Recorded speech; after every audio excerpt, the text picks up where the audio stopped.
Desde o início do Fumaça, que nos pensamos não como um projeto de jornalismo sobre Portugal, mas antes como um projeto de jornalismo em português. Aliás, no primeiro documento que criámos para a primeira bolsa a que nos candidatámos, escrevemos isto. Cobrimos o que se passa em países de língua portuguesa, começando em Portugal, Brasil e Angola, dando vozes a pessoas portuguesas, brasileiras e angolanas. É claro que se nos seguem há algum tempo, facilmente percebem que isto não é totalmente verdade. Com uma equipa tão pequena como a nossa, é impossível conseguirmos dar conta do que se passa nestes países. Mas o sonho esteve sempre lá. Foi por isso que cobrimos a destituição da presidenta Dilma Rousseff, em 2016, ou as eleições angolanas no verão de 2017, ou que dedicámos quase todo o mês de setembro e de outubro às eleições brasileiras de 2018. Eu sei o que estão a pensar, talvez tenha sido um pouco demais. Ainda assim, o sonho esteve sempre lá. Mas ao mesmo tempo que o fazíamos, porque sabíamos que o momento era grave o suficiente para que não se falasse dele, o que pensávamos era que gostávamos de ter vozes brasileiras a segurar o microfone. Em vez de estarmos nós, sentados numa redação em Lisboa, a acompanhar o que se passa a milhares de quilómetros de distância, queríamos ter jornalistas brasileiros e brasileiras a trabalhar connosco, desde o Brasil. 2 anos e meio depois do início do Fumaça, fazemos isso pela primeira vez. O jornalista Danilo Tomás, que entrevistei a umas semanas das eleições brasileiras, no passado outubro, sobre os erros do PT, a violência e a homofobia no Brasil, foi até São Paulo entrevistar a economista Laura Carvalho.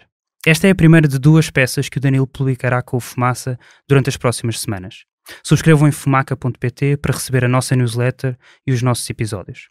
Isto não seria possível sem os contributos que mais de 100 pessoas fazem mensalmente para que continuemos a crescer. Acreditamos que é possível ser totalmente financiados por quem nos ouve, vê ou lê.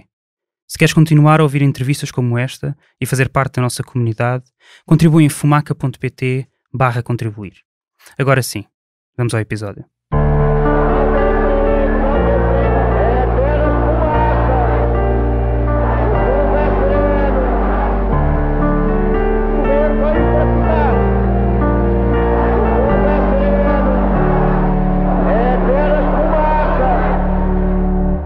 Sejam todos bem-vindos ao É Apenas Fumaça, um programa Fumaça onde se fala sobre a sociedade com quem quer falar sobre ela. Eu sou Danilo Tomás. Hoje temos como convidada Laura Carvalho, economista brasileira e professora da Universidade de São Paulo e um dos principais nomes da nova geração de economistas no Brasil. Laura é colunista do jornal Folha de São Paulo e lançou no ano passado o livro Valsa Brasileira, do boom ao caos econômico, no qual descreve e analisa as transformações econômicas pelas quais o país passou de 2003, no primeiro ano do governo Lula, até 2017, já no governo de Michel Temer, que substituiu Dilma Rousseff do PT após sua destituição. Seja bem-vinda, Laura. Obrigada. No seu livro você tem um trecho no qual você diz: além da distribuição de renda na base da pirâmide, a política econômica teve 2 outros pilares que alimentariam esse processo de crescimento mais inclusivo e com grande apelo junto à opinião pública: maior acesso ao crédito e maiores investimentos públicos em infraestrutura física e social. Estavam dadas as condições políticas para o milagrinho. Nesse excerto você se refere ao governo Lula. Eu gostaria que você explicasse o que é o milagrinho. Bom, a gente teve no Brasil, depois de 2 décadas de quase, vamos dizer, de semi-estagnação da renda média, um período curto, breve, que na verdade está mais restrito até ao segundo mandato do governo Lula, ou seja, entre 2006 e 2010, é o período que eu encontro ali para analisar no livro, em que a taxa de crescimento econômico foi muito maior do que a média histórica, né? A economia brasileira cresceu mais rápido, mas não só cresceu mais rápido, como teve um tipo de crescimento um pouco diferente do que ocorreu, até mesmo nos períodos de crescimento mais acelerado, como do chamado milagre econômico da ditadura militar. Que tipo de crescimento foi esse? Na verdade, foi um crescimento com muita geração de empregos formais, então aumentou ao mesmo tempo a criação de vagas, mas também o grau de formalização do mercado de trabalho brasileiro. E, como você mesmo disse, está aí nesse trecho, com alguma redução de desigualdade sobretudo uma redução de desigualdades salariais na base da pirâmide, para além da redução da pobreza, mesmo com os programas de transferência de renda.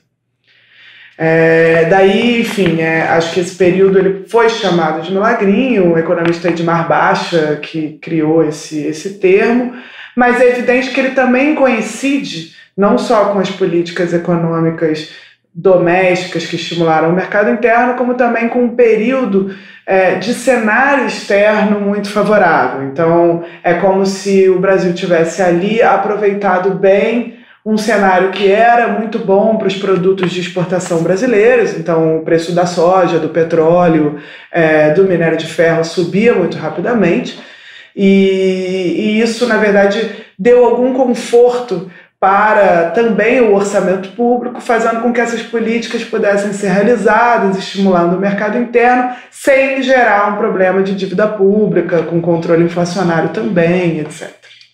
Você citou o período do milagre econômico, da ditadura militar, para fazer essa comparação com o milagrinho. Ocorreu que em ambos os casos o crescimento econômico, ao invés de se mostrar duradouro, ele acabou se dissipando em uma recessão, com desemprego e aumento da dívida pública.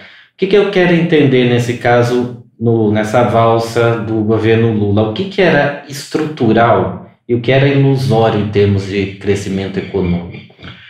Bom, como eu falei, eu acho que os estudos que até hoje tentam quantificar, né, o efeito dos diferentes fatores, tanto para esse período de crescimento maior quanto para a crise que vem depois, costumam identificar cerca de metade, tanto do crescimento quanto da desaceleração a partir de 2011 e da crise a partir de 2015, como fruto do cenário externo, de fatores externos.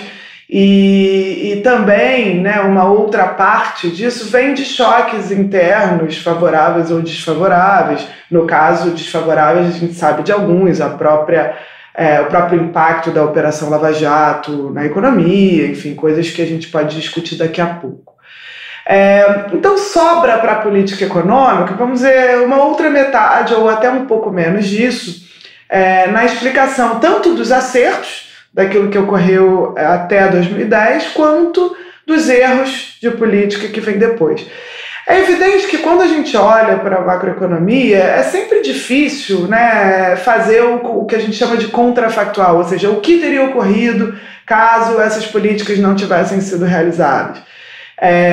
A gente não sabe exatamente qual teria sido essa trajetória de crescimento, mas eu tenho a impressão, pelo que a gente já analisou de dados e pelos estudos que aí estão, que as mudanças que ocorreram na distribuição da renda, sobretudo com políticas de transferência, mas também com a valorização do salário mínimo muito acelerada desse período, elas geraram um dinamismo novo. Tá? É evidente que depois, quando você começa a mudar a política e reverter essas políticas, isso vai embora rapidamente. Então, esse ganho que a gente teve, por exemplo, de redistribuição da renda na base da pirâmide, com forte geração de empregos nos setores de serviços, trabalho doméstico sendo mais valorizado, trabalhos, na verdade, a mão de obra menos escolarizada, que o Brasil tem em abundância, sendo muito mais valorizada. Isso, no momento que a crise vem, também são esses os setores os principais afetados, isso começa, né, esses ganhos vão sendo revertidos muito rápido. Agora, dizer que isso é porque era ilusão, na verdade, não, acho que não era uma ilusão, mas a continuidade desse processo também dependia da continuidade das políticas, e essas políticas foram descontinuadas. Isso a gente pode discutir mais, algumas já desde 2011, outras sobretudo a partir de 2015, quando o Brasil entra na era da austeridade. Entrando justamente agora no governo Dilma, em janeiro de 2011, a Dilma Rousseff assume, substituindo o Lula. E uma das principais metas da política econômica, logo no início do mandato da Dilma, foi a redução da taxa básica de juros, a Selic, índice que norteia os juros de toda a economia brasileira. Em agosto de 2011, a Selic caiu de 12,5% ao ano para 12% ao ano, e em abril de 2013 chegaria a 7,25% ao ano. Com a redução da Selic, a presidente pretendia baixar a taxa de juros real, ou seja, a Selic descontada a inflação de 12 meses, de cerca de 5% para menos de 2% ao ano dentro dos padrões internacionais. Por que a Dilma adotou essa estratégia e qual a importância da redução da taxa de juros real para a economia brasileira? Olha, até acho que a Dilma ali, ela não adotou apenas essa política, né? Ela teve um conjunto de iniciativas que no livro eu chamo de Agenda Fiesp, porque foram iniciativas que contaram com o apoio, na verdade foram até demandas, né, do setor produtivo e de associações patronais ligadas à indústria. Fiesp, no caso, a Federação das Indústrias do Estado de São Paulo, né? Mas é evidente que não foi só a Fiesp, houve um seminário até que tem sido bastante tratado e que eu falo bastante no livro, em que se reuniram associações patronais e centrais sindicais, todas elas, para demandar medidas que fortalecessem o setor industrial brasileiro, que, ao contrário do setor de serviços e de construção civil, que cresceram bastante nesse período do milagrinho, né, não acompanharam, aliás, já vinham sofrendo os impactos da abertura comercial e da globalização desde o fim dos anos 80, quando a gente passou por esse processo que abriu para as importações de forma mais total e mais ampla, e a indústria brasileira vinha num processo, né, de decadência, de desestruturação há algumas décadas. Isso não mudou nesse período, como, aliás, acho que em todos os países de renda média e renda alta, isso tem sido um problema, né? Não à toa estamos vendo esses movimentos antiglobalistas, etc., surgindo, anti-imigração, inclusive, surgindo com força nos países ricos. Mas o fato é que no Brasil havia, como agravante, a ideia de que o real estava valorizado demais, diante do dólar, frente ao dólar. Esse período de cenário externo favorável dos anos 2000 também foi um período em que entrou muito capital estrangeiro no país, e isso, somado à taxa de juros alta, que na verdade ajuda a atrair esses capitais especulativos, né, em busca de retorno financeiro de curto prazo, isso estava sendo agravado, fazendo com que os produtos brasileiros ficassem muito caros em relação aos produtos estrangeiros, levando a uma perda de competitividade ainda maior da indústria nacional frente aos importados da China, enfim, do Sudeste Asiático, etc., que entravam cada vez mais, ainda mais com esse ganho de renda da população, né? Uhum. Quanto mais a população ia aumentando os salários, mais importava todo tipo de produtos, criando um problema para a balança comercial, para a balança de pagamentos brasileira. Então a ideia de reduzir os juros era, ao mesmo tempo, né, facilitar ainda mais o crédito, mas também tirar retorno do capital financeiro e devolver alguma competitividade à indústria nacional. Junto com a política de redução de juros, também foi feita uma política que tinha o mesmo objetivo de redução de custos, por exemplo, tarifas de energia elétrica e outros custos para a indústria, que a gente pode discutir mais adiante. O que ocorre, né? A ex-presidente Dilma troca o presidente do Banco Central e então, de alguma forma, coordena do Henrique Meirelles para o Alexandre Tombini e abre um pouco espaço para que essa redução de juros fosse mais rápida. O problema é que isso não se sustenta, né? Então você não chega nem a observar os efeitos que poderia ter tido a política. Eu até acho que o buraco é um pouco mais embaixo, que a indústria nacional teria muita dificuldade de se desenvolver sem uma política de fato industrial e tecnológica que inclusive mirasse uma estrutura industrial do século XXI e não a recuperação desses setores que a gente desenvolveu durante a ditadura militar e que já vem sofrendo impactos da globalização há algum tempo, mas de todo modo a gente nem chegou a ver os resultados. Por quê? O Banco Central reduz os juros muito rápido, isso vem junto com, ao mesmo tempo, uma crise europeia, né, em 2012, que traz uma segunda rodada de um pouco de contração para o comércio mundial. Então o comércio mundial é muito prejudicado, dificultando que essa indústria convertesse essa alta do dólar que vem como consequência dos juros mais baixos em ganhos de potencial exportador, então, na verdade, isso não ocorre, a indústria brasileira não exporta mais do que antes, tampouco aumenta a produção industrial, e, por outro lado, esse dólar mais alto, ele vem muito rápido, então você tem uma desvalorização da moeda brasileira relativamente rápido, com impactos inflacionários disso. Então, rapidinho você começa a ver a inflação que vinha sendo mantida sob controle, até com a ajuda desse real valorizado, saindo um pouco de controle, sendo controlada artificialmente de outras formas, etc., o que faz com que o Banco Central altere a política. Né? Então, quando a inflação começa a sair do teto da meta de inflação, o Banco Central começa a subir os juros novamente. Isso em abril de 2013. Já em abril de 2013. E antes disso, é claro que também não é só culpa da redução de juros, mas também tem um outro azar, vamos dizer assim, que você começa a ter no Banco Central, no Fed, no Banco Central norte-americano, toda a discussão sobre acabar com a expansão monetária que vinha sendo feita, o chamado taper talks, que eram as conversas sobre vamos subir os juros, não vamos subir os juros, que isso tem já uma repercussão nos países emergentes. Que naquela época estavam em 0%. Pois é, né? Então ali é quando começa a primeira, vamos dizer, a primeira rodada de discussão sobre o fim daquela expansão, o que rapidamente precipita uma saída de capitais especulativos dos países emergentes, entre os quais o Brasil. Então a gente sofre ainda uma desvalorização ainda maior da moeda, com seus impactos inflacionários, ou seja, a política, na verdade, ela nem chega a se manter como uma mudança naquilo que é o nosso patamar muito elevado de taxa de juros, muito acima de padrões internacionais.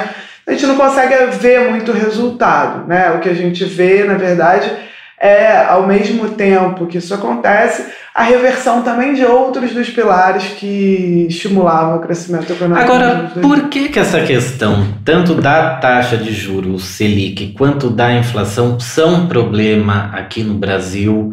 E qual que é a diferença do cenário brasileiro nesse aspecto em relação aos países desenvolvidos?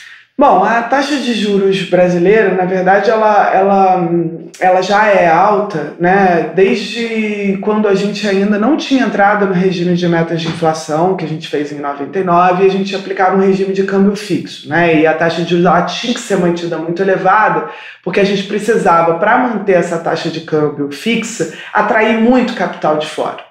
A taxa de câmbio fixa foi instaurada junto com o Plano Real. Junto com o Plano Real em 94 e abandonada em 99 com uma crise cambial que tivemos, justamente porque o Banco Central deixou de conseguir manter o dólar no patamar fixado, né, e esgotou as reservas internacionais, tentando ainda manter esse regime. Desde que a gente começou e entrou no regime de metas de inflação em 99, essa taxa de juros até caiu. O patamar dela ele já é muito menor do que era, né? Mas a gente nunca se livrou, mesmo nesse regime de metas de inflação, que em tese, né, se a gente olha para um livro-texto de economia, ele deveria operar da seguinte maneira: o Banco Central, quando a economia está muito aquecida, sobe os juros, o que por sua vez desestimularia o crédito e daí desaqueceria a economia e com isso a inflação, né? E o contrário ocorreria nos outros momentos. Na prática, como a coisa tem funcionado? O Banco Central continua utilizando muito aquilo que a gente chama de âncora cambial, ou seja, ele precisa manter a taxa de câmbio real-dólar muito apreciada, ou seja, manter os importados baratos, os insumos importados baratos, etc., como forma de controlar a inflação. Para fazer isso, ele ainda vamos dizer, muito dependente de uma entrada de capitais estrangeiros que ele precisa continuar atraindo, de forma que a gente está numa certa armadilha em que toda e qualquer, né, a gente tem tanto capital, estrangeiro entrando aqui, um mercado financeiro, né, desse tipo de capital especulativo tão grande, inclusive há evidências de que o real é uma das moedas com a qual mais se especula no mundo, que no fundo toda a redução de juros acaba expulsando esse tipo de capital, né? Que é esse capital muito volátil, de curto prazo, que entra e sai. Então tem uma certa armadilha.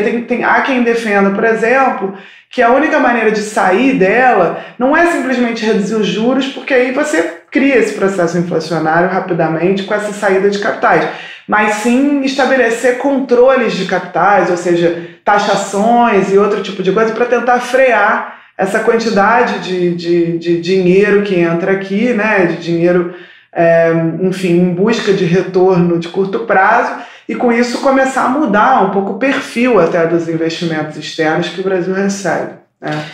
Lara, você citou uma série de mudanças que a Dilma passou a implementar, sobretudo a partir de 2012, né, que foi a redução do preço da energia, a ampliação da participação de peças fabricadas no Brasil na montagem dos automóveis e as desonerações e subsídios às empresas. No Valsa Brasileira você escreve: se considerarmos que a política econômica privilegiou a redução de impostos como fórmula de estímulo ao crescimento, talvez seja mais fácil compará-la com a estratégia promovida por Ronald Reagan na década de 80 ou com as propostas de reforma tributária de Donald Trump. Eu queria entender o que a política econômica da Dilma no primeiro mandato tem a ver tanto com a do Reagan quanto do Donald Trump. Então, na verdade, quando a gente pensa em política econômica progressista no mundo hoje, né, acho que o exemplo até agora do lançamento do chamado Green New Deal por membros do Partido Democrata nos Estados Unidos mostra isso, né? A gente pensa em geral, de um lado, né, investimentos públicos e universalização de serviços públicos e programas sociais, e de outro, um sistema de tributação progressivo que taxe mais os mais ricos e menos os mais pobres para obter, enfim, o financiamento para esse tipo de Estado, né, de bem-estar social.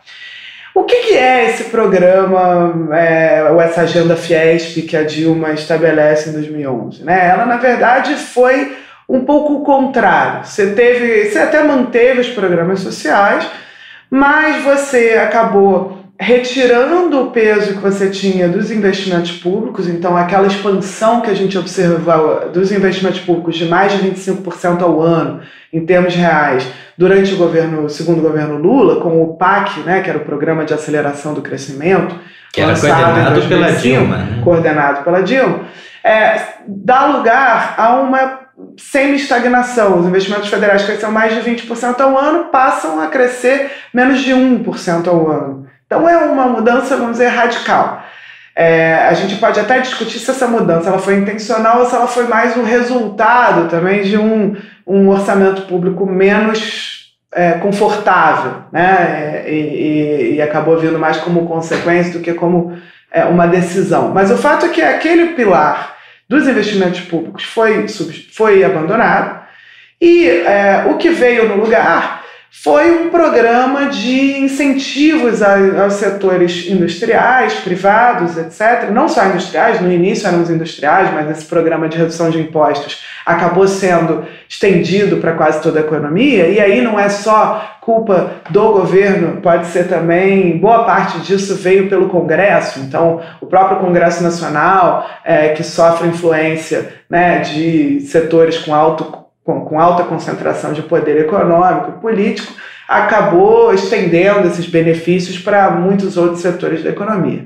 Mas o fato é que essa política, né, de você imaginar que você vai conseguir desenvolver a indústria reduzindo impostos para grandes corporações, ela foi apelidada nos Estados Unidos como o chamado corporate welfare, ou bem-estar corporativo empresarial, né? Que ao invés de fazer um programa em que o Estado está universalizando os serviços, você está, na verdade, escolhendo alguns setores para privilegiar.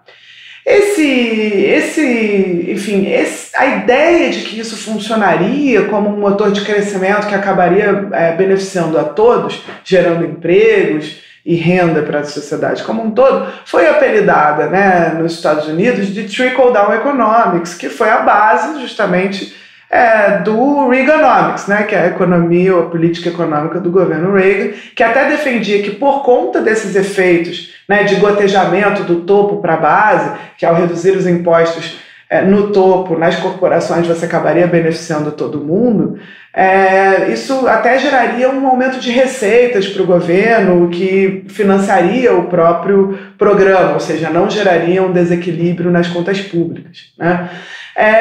O Trump usa exatamente o mesmo argumento quando faz o seu grande plano, que aliás foi a maior mudança no sistema tributário norte-americano desde o Reagan, né, desde os anos 80, agora em 2017, os resultados começam a aparecer. A primeira pesquisa que foi feita já agora no primeiro trimestre, no fim do último trimestre do ano passado, já identificou que esse programa não só não levou a mais investimentos pelas empresas, como também contribuiu, assim, para aprofundar um problema de desequilíbrio fiscal nos Estados Unidos.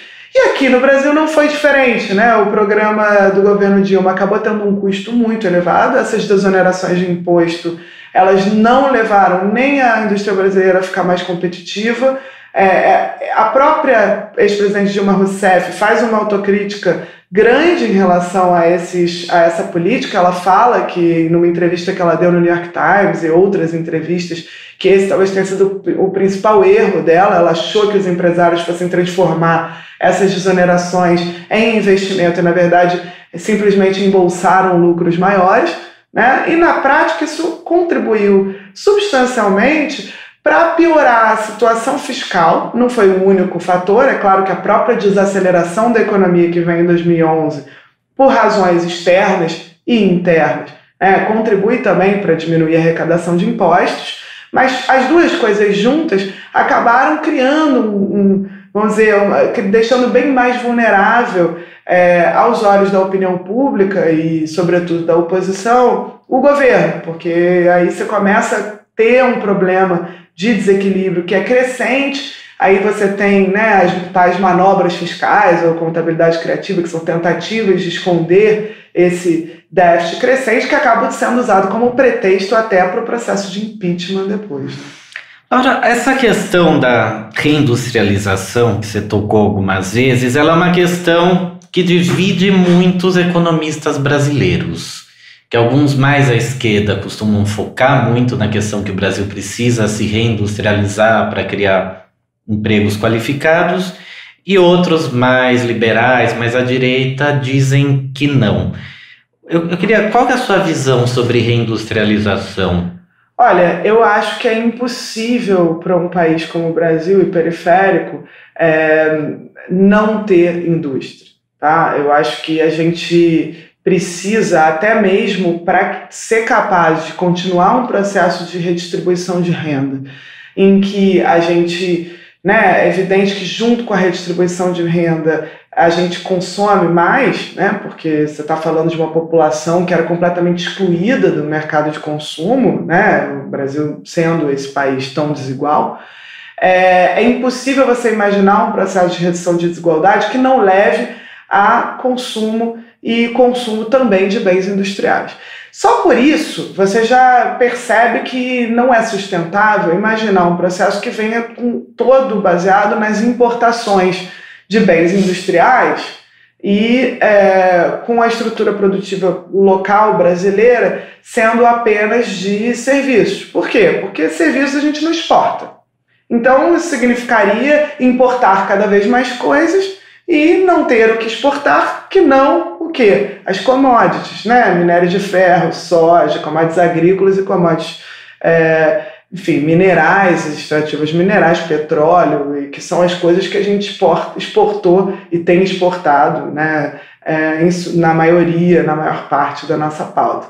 O problema é que também essas coisas têm custos ambientais, dependem de um preço internacional que é demasiado volátil, ou seja, é impossível a gente pensar num processo de crescimento e desenvolvimento relativamente autônomo, sem gerar desequilíbrios, né, sem depender desse capital especulativo externo, e que seja sustentável no longo prazo, inclusive gerando empregos de maior qualidade, porque a gente também não quer um processo em que, tudo bem, você tem serviços e construção civil absorvendo uma mão de obra menos escolarizada, mas quando a gente pensa num modelo de desenvolvimento para frente, a gente quer que essa mão de obra seja cada vez mais escolarizada, né? Então a gente quer gerar serviços e indústria de mais sofisticação, maior sofisticação, mais tecnologia, etc., que seja capaz, inclusive, de absorver uma mão de obra qualificada que você quer formar, né?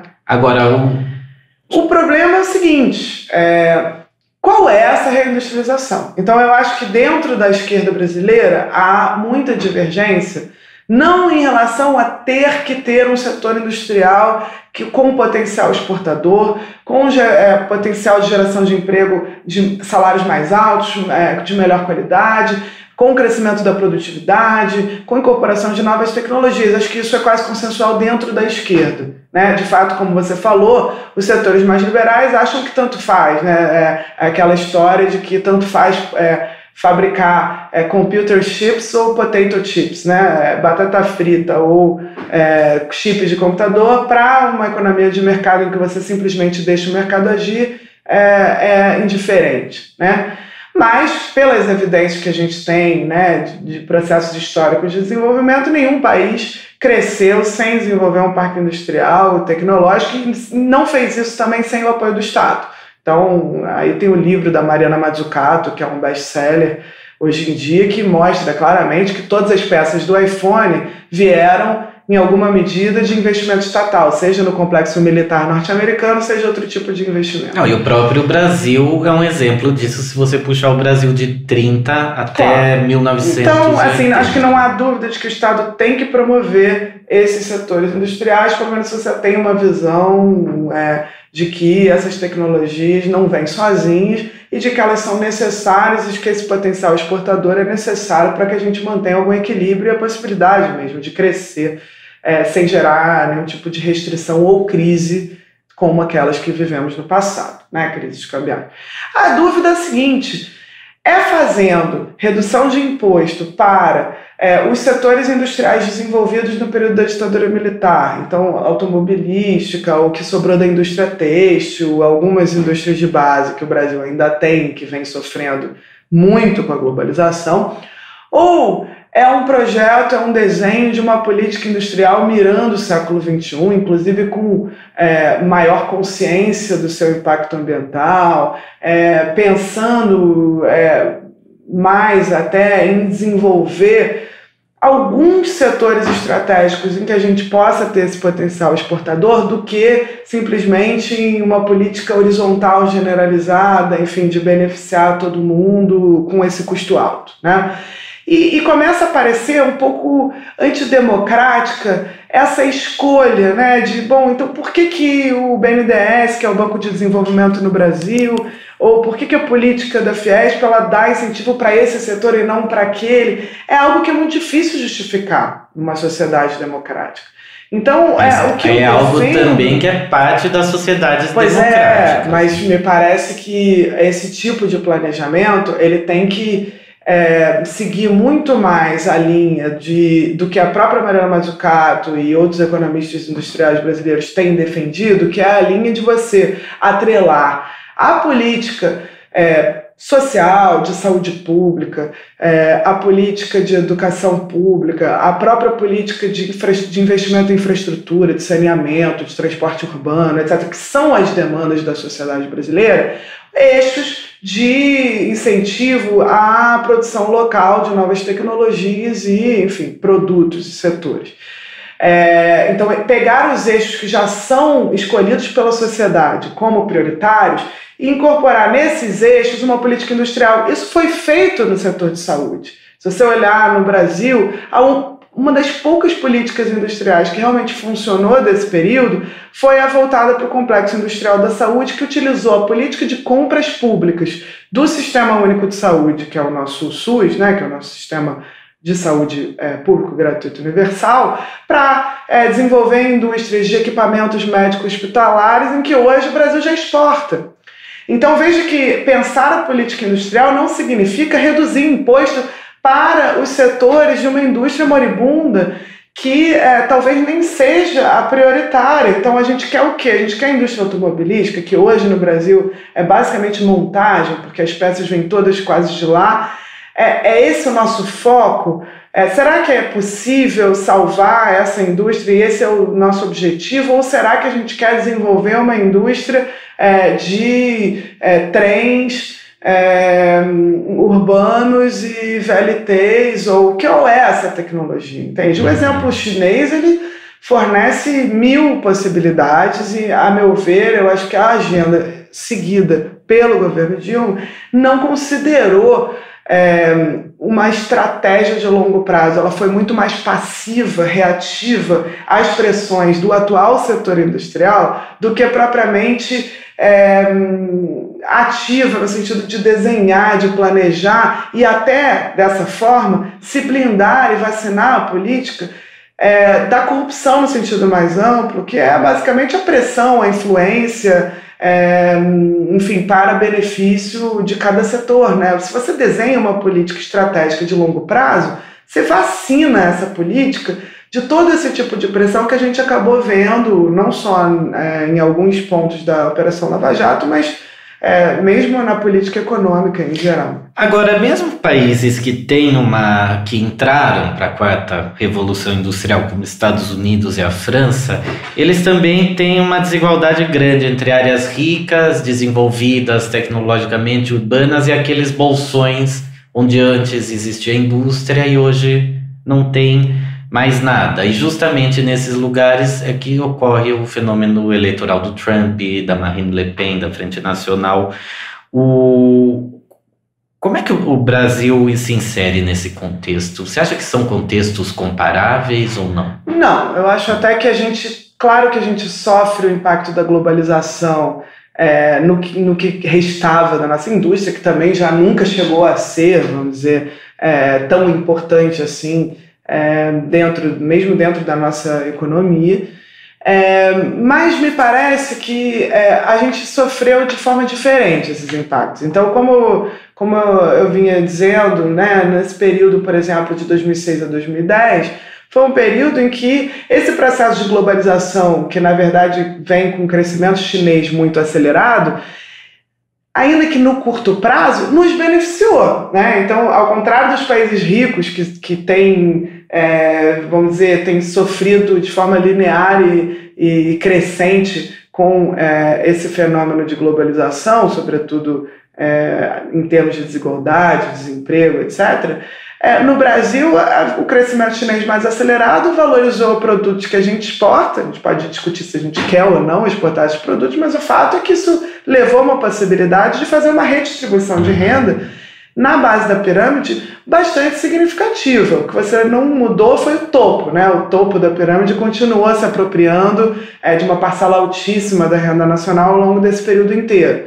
Mas a trajetória da desigualdade foi muito diferente. A gente andou um pouco na contramão desses países ricos durante algum tempo, né? Agora que a gente voltou a, de alguma forma, convergir com a tendência de aumento da desigualdade que a gente está observando lá fora, e acho até que isso teve consequências para o processo eleitoral de 2018 no Brasil. Eu queria entrar nisso, porque nós tivemos 2 anos de uma recessão muito forte, 2015 e 2016, que deu uma recessão somada em torno de 8, 9%, aumento do desemprego, uma série de coisas. E a campanha do PT se estruturou no slogan Brasil Feliz de Novo, que remetia à memória do país durante o governo Lula, um período de crescimento econômico, geração de emprego, aumento da renda e redução das desigualdades.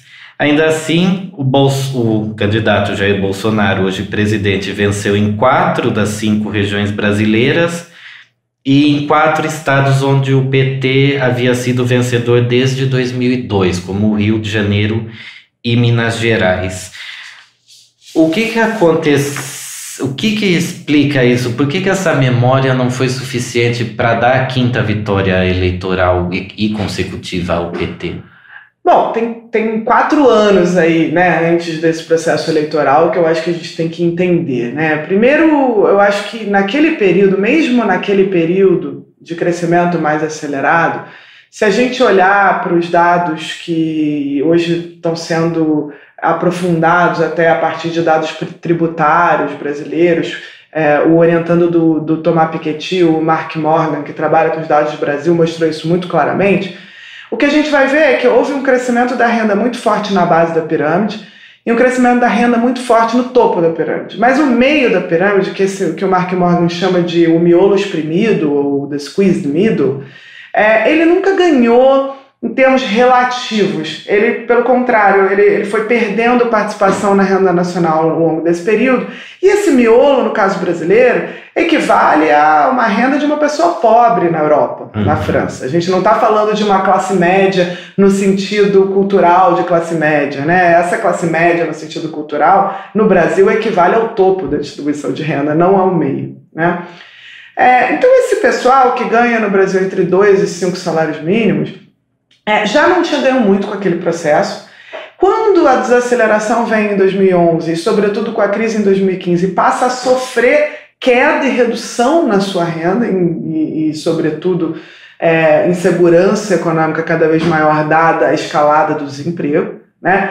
A própria base que tinha ganho bastante, como eu vinha falando, né, começa a perder também muito rapidamente esses ganhos. Então os setores de serviços e construção civil são os que mais demitem. Construção civil principalmente está paralisada desde o início da crise e era um setor muito relevante. A gente chegou a sofrer falta de engenheiro e hoje os engenheiros estão desempregados. Então, acho que aí você já começa a ver que a crise ela teve impactos brutais, né? Foi a segunda maior crise na história econômica brasileira em termos de profundidade da recessão. Qual foi a a recuperação foi nos anos 80, entre 83 e 86, que era um período inclusive de hiperinflação, etc.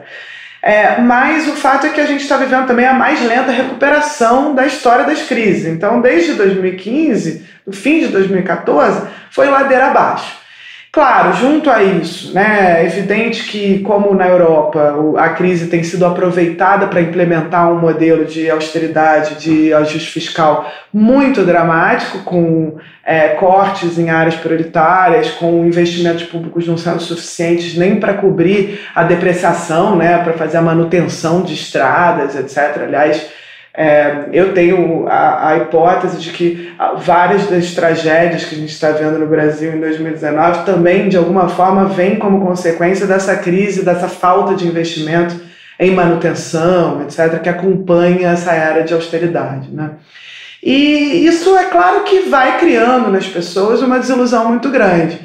E se vendeu a ideia que é muito capturada em pesquisas de opinião em 2015, de que, na verdade, a culpa dessa crise é a da corrupção. Então, ficou muito esse senso comum de que a própria corrupção, porque como a crise e os escândalos vieram um pouco simultaneamente, ficou um pouco no imaginário das pessoas que, na verdade, não havia dinheiro circulando na economia porque o dinheiro estava todo nos bolsos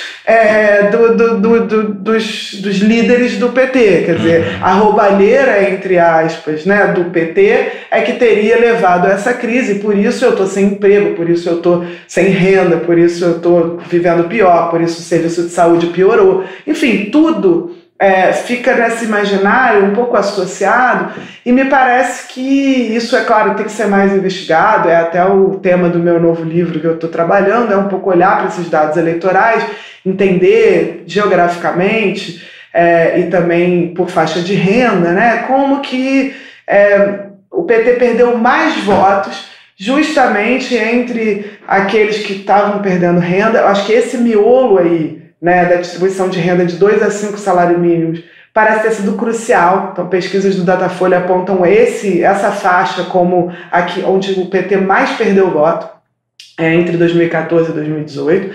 E essa faixa ela é o meio na distribuição de renda total, mas ela é a base da distribuição de renda em capitais do Sudeste ou do Sul do país. São esses os pobres das capitais. É porque o Brasil tem miseráveis no Nordeste que, de alguma forma, ficam na base, né? Isso significa que, no fundo, é evidente que não é só a crise econômica, você tem aí uma série de outras coisas, fake news, internet, o papel da igreja evangélica, mas Não é difícil entender, por vários desses fatores, incluindo o fator econômico e essa associação enganosa entre corrupção e crise, a perda de votos no Rio de Janeiro. Porque se a gente olhar o que é o estado do Rio de Janeiro, o Rio de Janeiro é onde você teve mais escândalos de corrupção, todos os governadores presos e ex-governadores, é onde você teve uma crise fiscal enorme, o estado foi o que mais sofreu também com a queda no preço do petróleo, com a Operação Lava Jato, que paralisou uma série de setores.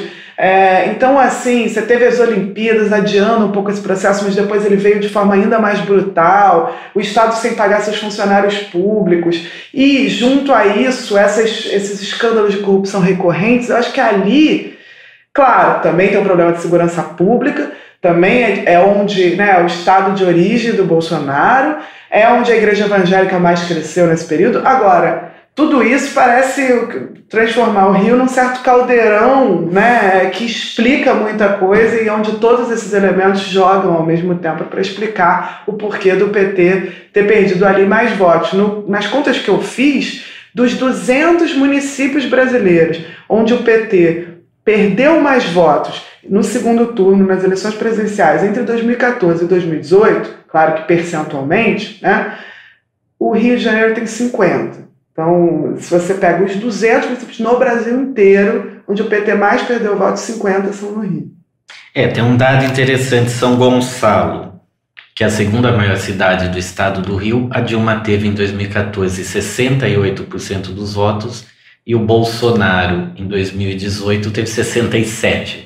Ou seja, uma inversão completa. Então, me parece que se você olha para a Baixada Fluminense ou para São Gonçalo, a periferia ali, né, na região metropolitana do Rio de Janeiro, você enxerga justamente essa faixa da distribuição de renda. Né? Gente que ganha no domicílio 2 a 5 mil reais, então, sei lá, 1.000 euros, né? A gente está falando de 1.000 euros, e esses 1.000 euros, na verdade, nunca chegaram a crescer muito, então nem é a faixa que foi muito beneficiada pelos anos do PT, e nem é a faixa que, vamos dizer, é aquela que começa a ser prejudicada primeiro. Então, é evidente que com o crescimento do emprego formal, etc., ela ganha, mas depois, quando a crise vem, ela perde muito rápido os benefícios e, claro, também não ganha, é a faixa que utiliza serviços públicos, que utiliza transporte público,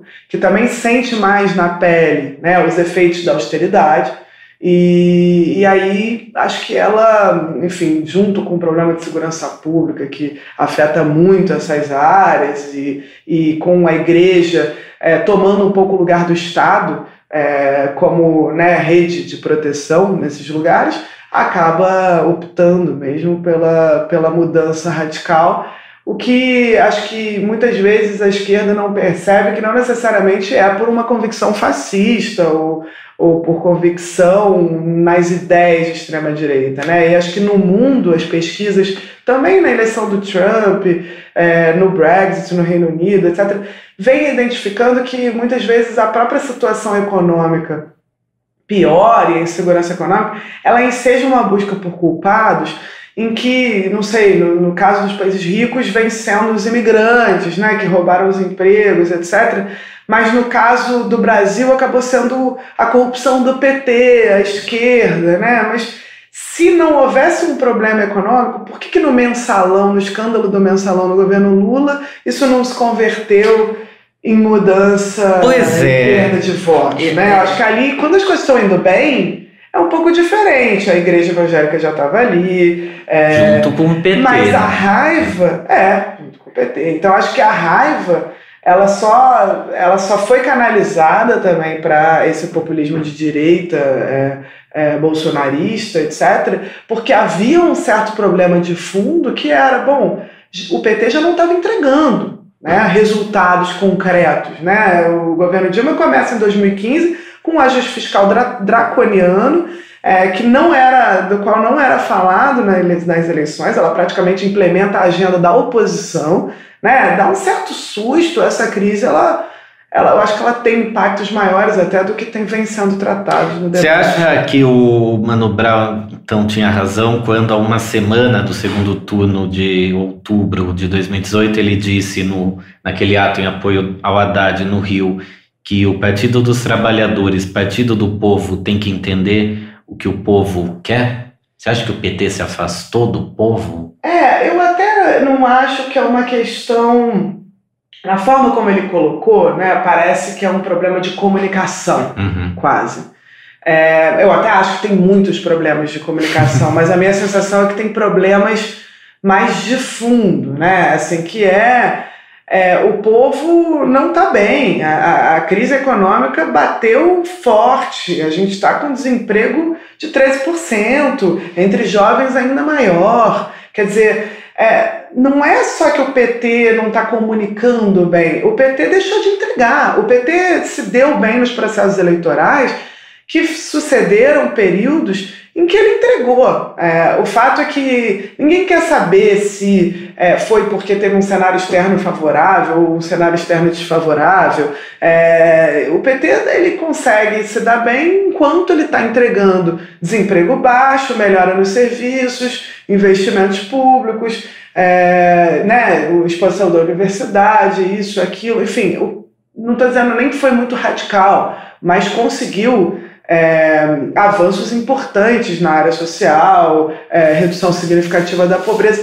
No momento em que você não vê, não enxerga resultado, eu acho que aí não é só um problema do PT, a social-democracia europeia está vivendo isso há algum tempo, né? Desde que deixou de entregar resultado, que passou inclusive a estar um pouco, tá capturada, né, até pelos interesses também de uma elite econômica, aprofundando desigualdades, etc., também deixou de receber os votos, né? Acho que é mais simples. Agora, presidente Jair Bolsonaro, que tem como economista o Paulo Guedes, um liberal da Escola de Chicago, que tem como principal agenda nesse momento a reforma da Previdência, que é por si só totalmente impopular. No atual sistema, os trabalhadores têm a contribuição descontada da folha de pagamento e contam com uma contribuição patronal. Quem está no mercado sustenta as aposentadorias de quem já não está trabalhando. Ainda não há clareza no projeto do governo que será enviado à Câmara dos Deputados, mas tudo indica que o Brasil deva aderir a um programa de capitalização no qual a pessoa recebe, uma vez aposentada, a quantia que ela aplicou ao longo dos anos, além de ampliar a idade mínima da aposentadoria para mais de 60 anos. Por que há tanta expectativa com a reforma da Previdência e por que, uma vez que o Bolsonaro deixe de entregar, uma vez que o Bolsonaro não entregue resultados econômicos, como que você vê que vai ser a relação dele com a militância dele? Olha, eu até acho que os eleitores do Bolsonaro não estão tão preocupados ou até não votaram nele por conta da agenda econômica dele, né? Só uma pequena parte dos eleitores dele, que é aquela elite que, aliás, vem perdendo eleições há algum tempo e que só ganhou porque apostou num líder, vamos dizer, carismático, que tinha que apelava para outro tipo de sentimento nas pessoas, e não porque, enfim, convenceu ninguém de que a agenda liberal de mercado e de que a reforma da Previdência trariam todos esses frutos. Enfim, isso significa... Essa elite, na verdade, conseguiu eleger o seu representante, mas não por isso, né, ou não por ela. Isso gera um problema complicado, porque de um lado você tem o ministro da Fazenda, que é o Paulo Guedes, né, com uma agenda extremamente ambiciosa, vai muito além da reforma da Previdência. Na verdade, a reforma da Previdência é até a parte, vamos dizer, que, já vinha do governo Temer, mas ele tem uma agenda muito mais ambiciosa de privatizar todos os ativos públicos, todas as empresas estatais, acabar com todo e qualquer direito trabalhista para quem escolher não ter esses direitos, o que na prática significa não ter, porque é evidente que com o desemprego onde está, quem vai escolher exigir os seus direitos, né, no momento em que alguém vai ter sempre um outro trabalhador desempregado que não vai exigir. Então, ele tem, a agenda do Guedes, ela é tão radical e extrema no ultraliberalismo que até me parece que é pouco verossímil. E ele tem se comportado, o ministro da Fazenda, como um certo... Ele fala as coisas sem muita preocupação com a viabilidade das propostas, com tentar convencer a população de que aquilo faz algum sentido. O que, na verdade, tem mostrado desde janeiro que talvez ele não seja exatamente a figura de maior poder, no sentido de que ele é o executivo, é o cara que vai fazer, que vai tocar os projetos. Ele, na verdade, fala uma coisa, o Bolsonaro no dia seguinte desmente aquilo, a reforma que vai passar provavelmente é muito menos ambiciosa do que até a do governo Temer. Me parece que agora o que estamos aguardando, né? Porque nesse governo é sempre bom esperar coisas escritas, porque é um disse-me-disse, né? E que às vezes a impressão que dá é que tenta fazer mesmo uma cortina de fumaça para que as informações não cheguem a tempo. Mas a sensação é que a reforma que será passada é menos draconiana até do que a do governo Temer, quando o Paulo Guedes, na verdade, é muito mais ambicioso na defesa dos Chicago Boys e do liberalismo, do ultraliberalismo, do que todos os membros do tem a doutrina de choque da ditadura do Pinochet como modelo. Pois é, como modelo explícito. Então ele já está até sendo criticado pela elite econômica. Se você olhar jornalistas econômicos, representantes dessa elite, como a Miriam Leitão, do jornal O Globo, mesmo o Financial Times fez um artigo, ele é tão meio descolado da realidade, fala coisas sem fundamentação, empírica, etc., que ele já está perdendo a credibilidade até junto a essa elite. Como é o Paulo Guedes, você que professora está no ambiente acadêmico, como é a obra do Paulo Guedes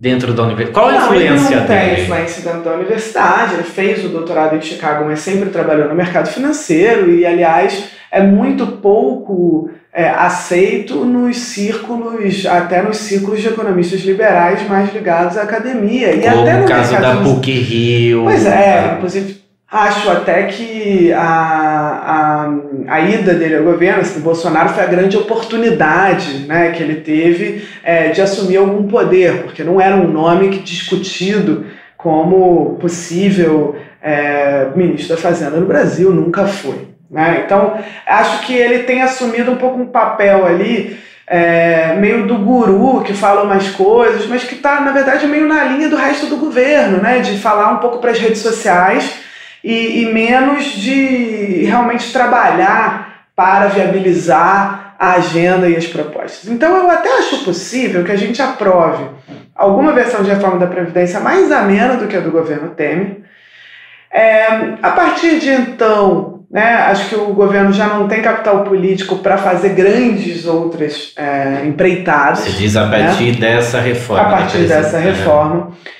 Eu até acho que ela não será tão draconiana quanto o que a gente estava vendo na primeira proposta de reforma do governo Temer. Não era só a idade mínima, era tempo mínimo de contribuição, que excluiria uma massa de trabalhadores que ficam no setor informal durante muito tempo, que por isso nunca chegariam aos 25 anos de tempo mínimo de contribuição. Então, na verdade, a proposta ela ficou mais leve até.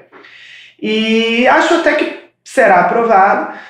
Mas, a partir daí, a pergunta é, será que vai ter uma agenda econômica realmente privatista implementada? Porque me parece que essa proposta dele, por exemplo, de abandonar a justiça do trabalho e botar na justiça comum, tirando os direitos trabalhistas dos jovens que entrarem no mercado escolhendo estar por fora do Código Trabalhista Brasileiro, a CLT, né? Tem pouca ou zero viabilidade mesmo. Então, dá quase a impressão que vai ser tipo o muro do Trump e até o Brexit, né? Que a gente está vendo que parecem aquelas coisas muito ousadas, que tem um grande apelo na rede social, mas que na hora de colocar em prática ficam um pouco batendo cabeça e talvez até não saia grande coisa. E a economia brasileira, independente disso, né, não é a reforma da Previdência e nem essa agenda implementada ou não que a gente precisaria ter para estimular o crescimento econômico. Acho que isso agora, que esse governo também a gente está vendo uma clara disputa entre a direita autoritária, representada pelo vice-presidente Hamilton Mourão, o ministro Augusto Heleno, o próprio Paulo Guedes, e a extrema-direita, que são, por exemplo, o ministro da Educação, Ricardo Vélez Rodrigues, o Ernesto Araújo, ministro das Relações Exteriores. Tem alguma chance de crescimento econômico com um governo que tem essas pessoas e essas ideias? Olha, eu acho difícil, eu acho até que assim, não há nem em vista uma agenda para o crescimento econômico. Na verdade, a reforma da Previdência é um pouco o que tinha sido negociado com essa parte de setores da elite que haviam apoiado o governo, mas isso não implica crescimento econômico, né? Não tem nenhuma relação entre uma coisa e outra. É evidente que um crescimento baixo, né, depois de uma crise tão profunda, já está vindo. A gente cresceu 1% ao ano desde o fim da crise. Como eu falei, a recuperação mais lenta na nossa história de crises. A gente ainda demora algum tempo para chegar no PIB que a gente tinha em 2014. E é abaixo do nosso crescimento per capita. Abaixo do crescimento da população. Me parece que a gente está caminhando para uma década de estagnação mesmo da renda per capita.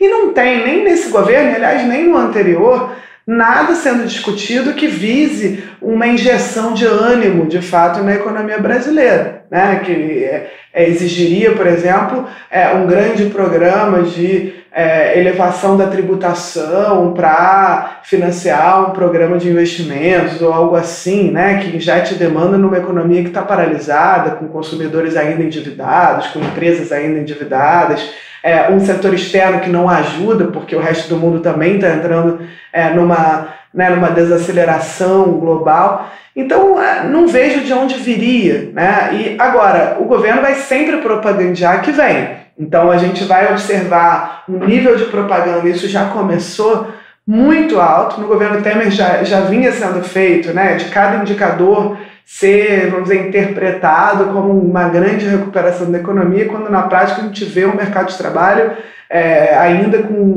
anêmico, né, com muita informalidade, quase nada de geração de vagas com carteira assinada, etc. Então a sensação que dá é que a gente vai ficar vendo uma propaganda completamente descolada da realidade. A pergunta que fica será que a população, os eleitores dele, né, depois de alguns anos, diante de uma situação material que não vai melhorar, vão continuar se satisfazendo com, vamos dizer, a cortina de fumaça das maluquices conservadoras que essa ala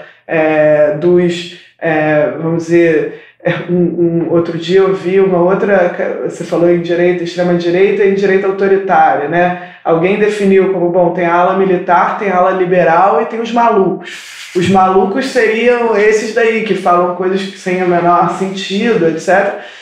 Eu não sei o quanto isso vai entreter, né? Exatamente, os adeptos do Olavo de Carvalho, não sei o quanto isso vai ser capaz de entreter uma população que se vê ainda numa situação de vulnerabilidade. Nessa questão das privatizações, você acha que a Amazônia acaba também no meio dessa falta de norte do governo, acaba, entre aspas, preservada? Então, eu até acho que sim.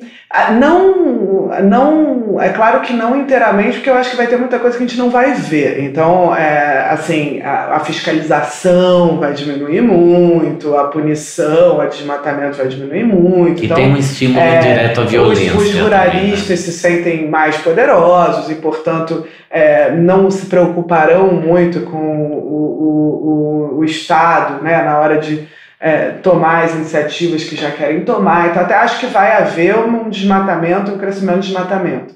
Mas grandes coisas, grandes iniciativas, grandes leis, então vai acontecer muito mais da forma subterrânea do que simplesmente um projeto anunciado, porque como o governo governa para as redes sociais, tudo que é feito e que gera barulho, você vê que eles voltam atrás. Uhum. Então, acho que o objetivo é muito mais ir empurrando com a barriga e deixando a coisa rolar no subterrâneo do que promover mudanças legislativas ou mesmo, privatizar setores da Amazônia. Agora, no caso da universidade, que também eles demonstram interesse em privatizar a universidade, o governo é adepto do projeto Escola Sem Partido, que em teoria visa impedir a doutrinação ideológica dos estudantes e na prática impede a liberdade de expressão. E também querem intervir na escolha dos reitores, né? Sendo o governo quem escolheria, e não mais a própria universidade a partir da lista tríplice. Como professora aqui da Universidade de São Paulo, você tem percebido mudanças no ambiente acadêmico e na sala de aula?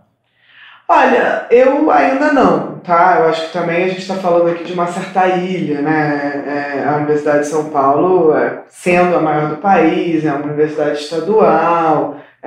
Então, assim, não tá, eu acho que não é onde você primeiro nota esse tipo de mudança. Eu acho que conforme você vai indo para cidades menores, lá na região norte, ou mesmo lá na região sul, tem tanto no ambiente de sala de aula, com alunos, né, que fazem parte desses movimentos, de escola sem partido, etc., quanto a nível institucional, tem aparecido vários casos, e eu acho que assim como no caso da Amazônia, em que as mudanças vão acontecendo de forma subterrânea, por uma sensação de autorização, né, em que aqueles envolvidos se sentem autorizados a fazer uma série de coisas, a gente vai ver isso no sistema educacional, tanto nas escolas quanto na universidade. Acho que isso sim. Eu acho que a parte mais perigosa do governo Bolsonaro, ela está menos numa agenda pública.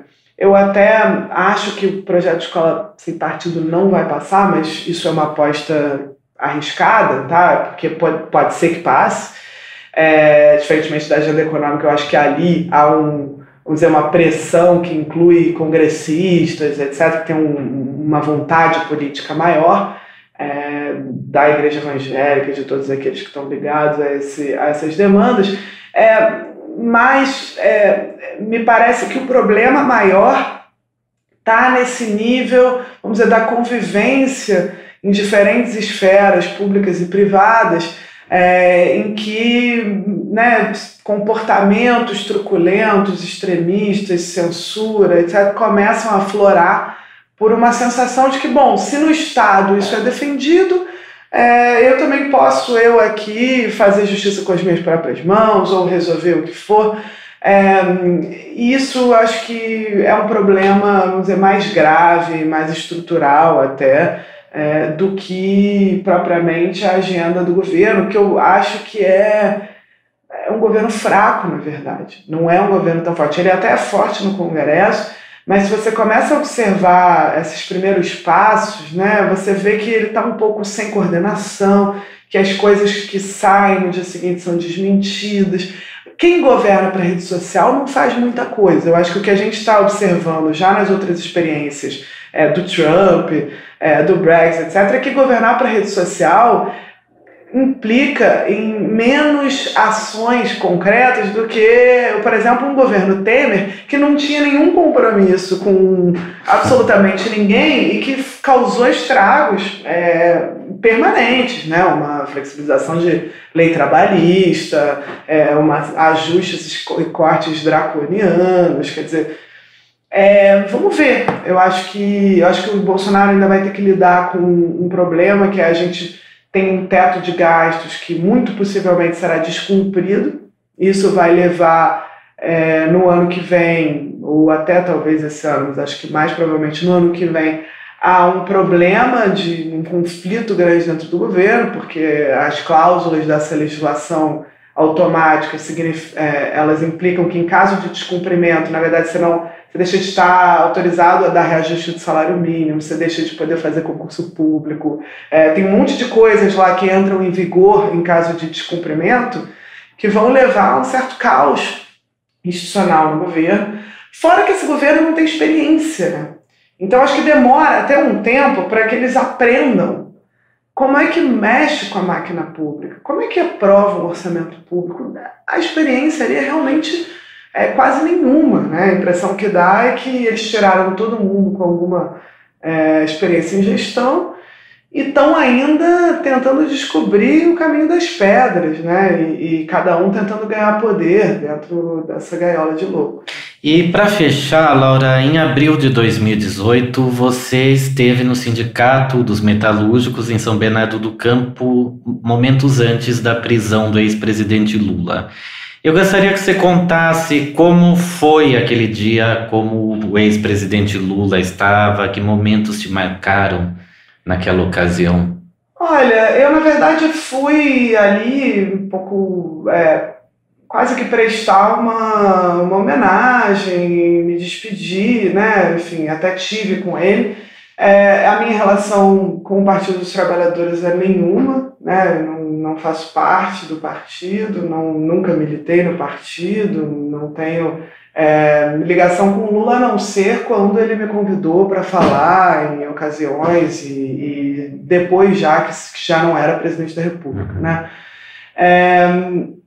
Mas eu acho que o símbolo daquela prisão naquele momento era realmente a sensação, né, eu até não faço parte daqueles que acham que o Lula não cometeu equívocos. Eu acho que me parece que essas investigações, o que há ali de real é que parece que havia uma certa relação de promiscuidade entre o Lula, já ex-presidente, e representantes dessas empresas de construção, né, em que se confundiam um pouco ali o que era uma amizade e o que, na verdade, era influência. Ainda que não haja nenhuma evidência, nenhuma prova de uma vantagem específica que tenha sido concedida a essas empresas por conta desses, vamos dizer, presentes, né? Dessas construções e obras em casas.